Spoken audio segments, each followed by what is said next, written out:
RSSचा असेल BJPचा असो, त्या पद्धतीने त्याला तशाच तसं उत्तर आम्ही दिल्याशिवाय राहणार नाही। आणि लवकरात लवकर पोलिसांनी जर याच्यावर कारवाई केली नाही तर आम्ही औरंगाबाद शहराला बंद केल्याशिवाय राहणार नाही। RSSने घेतली प्रकाश आंबेडकरांची आणि सुजात आंबेडकरांची धास्ती म्हणून असे कारनामे चालू झाले तर संभाजीनगर बंद करू, बाळासाहेबांचा अपमान सहन करणार नाही, वंचित बहुजन आघाडीचा थेट इशारा। प्रकाश आंबेडकर तसेच सुजात आंबेडकरांवर आक्षेपार्ह पोस्ट करण्यात आली। वंचित बहुजन आघाडीचे अमित भुजबळ आणि कार्यकर्त्यांनी तात्काळ आरोपी विरुद्ध गुन्हा दाखल केले। चौघांवर परभणी पोलीस ठाण्यात गुन्हा दाखल झाला। औरंगाबाद येथे वंचित बहुजन आघाडीने RSS कार्यालयावर जन आक्रोश मोर्चा काढल्यानंतर सोशल मीडियावर बाळासाहेब आंबेडकर तसेच सुजात आंबेडकर यांच्याबद्दल बदनामीकारक पोस्ट टाकल्याप्रकरणी परभणी जिल्ह्यातील पाथरी पोलीस ठाण्यात गुन्हा दाखल करण्यात आला। वंचित बहुजन आघाडीच्या कार्यकर्त्यांनी दिलेल्या तक्रारीनुसार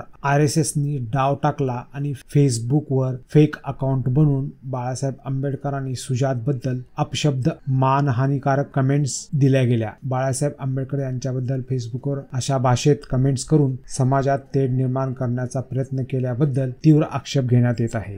हे बोलण्याचे सर्वांनाच अधिकार आहे, टीका करण्याचे अधिकार आहे, पण अशा छुप्या पद्धतीने खालच्या पातळीवर जाऊन टीका जर करत असेल तर मग तो कोणी असो, RSSचा असेल BJPचा असो, त्या पद्धतीने त्याला तशाच तसं उत्तर आम्ही दिल्याशिवाय राहणार नाही। आणि लवकरात लवकर पोलिसांनी जर याच्यावर कारवाई केली नाही तर आम्ही औरंगाबाद शहराला बंद केल्याशिवाय राहणार नाही। जो व्हिडिओ आहे तो भाग 1 आहे, याचा अर्थ भाग 2 ही होऊ शकतो। नाही, तो भाग 2 आलेला आहे, 2 आलेला आहे भाग। त्याच्यामुळेच आम्ही आज काल PI भेटलो होतो आम्ही सायबर क्राईमच्या।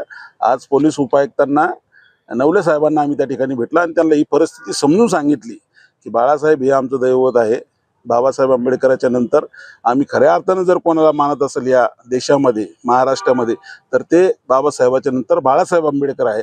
आणि बाळासाहेब आंबेडकरांवर जर अशा पद्धतीचं घाणेरडे वक्तव्य, खालच्या पातळीचं जर वक्तव्य ते करत असतील तर त्याच पद्धतीने त्यांना उत्तर दिल्या जाईल, ते मग कोणी असो या देशामध्ये।